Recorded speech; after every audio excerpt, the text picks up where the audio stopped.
مرحبا، أهلا وسهلا فيكم بفيديو جديد من فيديوهاتنا عن أهم النقاط اللي لازم أي متعلم للغة العربية يعرفون ويطبقون. شي مرة بلشتوا تحكوا بالعربي وكان كلامكم كتير بطيء؟ لفظكم مو سليم؟ حسيتوا بملل خلال تعلمكم للغة العربية؟ كترة المعلومات؟ هاي الأسباب كلها رح تخلينا ننتقل للنقطة الثانية من أهم النقاط لتعلم اللغة العربية. النقطة الثانية بسيطة ورح تفاجئ كتير منكم. لازم ما تتعلموا قواعد اللغة العربية. أساساً ما في قواعد للعامية، يعني ما في شيء اسمه القواعد الذهبية لتعلم العامية. بعرف لكتير منكم رح يكون صعب إنه يستوعب كيف ممكن نتعلم اللغة من دون ما نعرف قواعدها. كيف بدنا نحكي إذا ما بنعرف قواعد؟ طبعا لأن النظام الأكاديمي خلى عنا هي الفكرة إنه نحنا لما بدنا نتعلم أي لغة جديدة منبلش أحرف، ضمائر، أرقام، صفات، أفعال ضمن قوائم ومنبلش نعيد فيهم كل حصة. بما إنكم عم تتفرجوا على هذا الفيديو وتقدروا تفهموا معناها أكيد قضيتوا فترة طويلة عم تتعلموا لغة عربية. طيب السؤال الأول، قدرنا نحكي هاللغة شي؟ صار لنا سنين عم نتعلمها. طيب بنعرف لما نحكي نتبع القواعد بشكل صح؟ نقدر نحكي بطلاقة؟ إذا الجواب لا، ليش لا؟ انتو فعلا استثمرتوا وقت طويل انتو عم تتعلموا العربي. طيب ليش لهلأ ما فيكن تحكوا من دون تفكير؟ بصراحة هاد ماله غلطكن.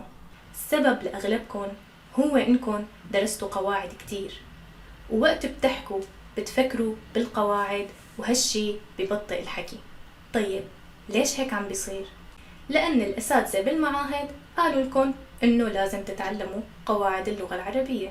طيب ليش تعلم القواعد ما بيفيدنا بالحكي؟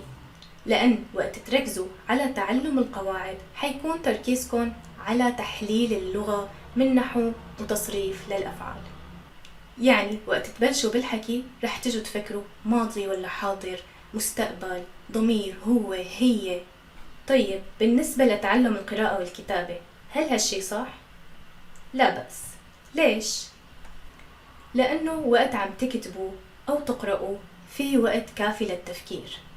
ممكن تكتب وتفكر، تمحي أخطائك، ترجع تصحح، يعني في وقت كافي، ما في داعي إنك تكتب بسرعة. بس لما بيكون بالنسبة للحكي هالشي أكيد بيختلف، لأنه لازم لما يجي لعندك أي سؤال إنك تجاوب عليه بسرعة من دون أي تفكير. طيب كيف العرب بيتعلموا القواعد؟ طبعا أنا عربية وبحب أكد لكم إني ما تعلمت قواعد إطلاقا إلا وقت المراحل الدراسية لحتى نتعلم الكتابة. بس أكيد ما تعلمنا قواعد لنقدر نحكي. يعني رح نتعلم قواعد اللغة، رح نتعلم القواعد عن طريق الاستماع لناس عم تحكي بطريقة صحيحة.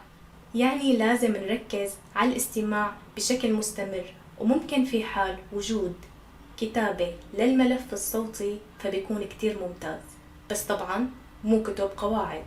الشي المهم يلي بدي اياه منكن انه ما تركزوا على القواعد، لانه رح تأذي قدرتكن على الحكي ورح يكون عليكم صعب انه تفهموا اي شخص عم يحكي معكن عربي بالشارع.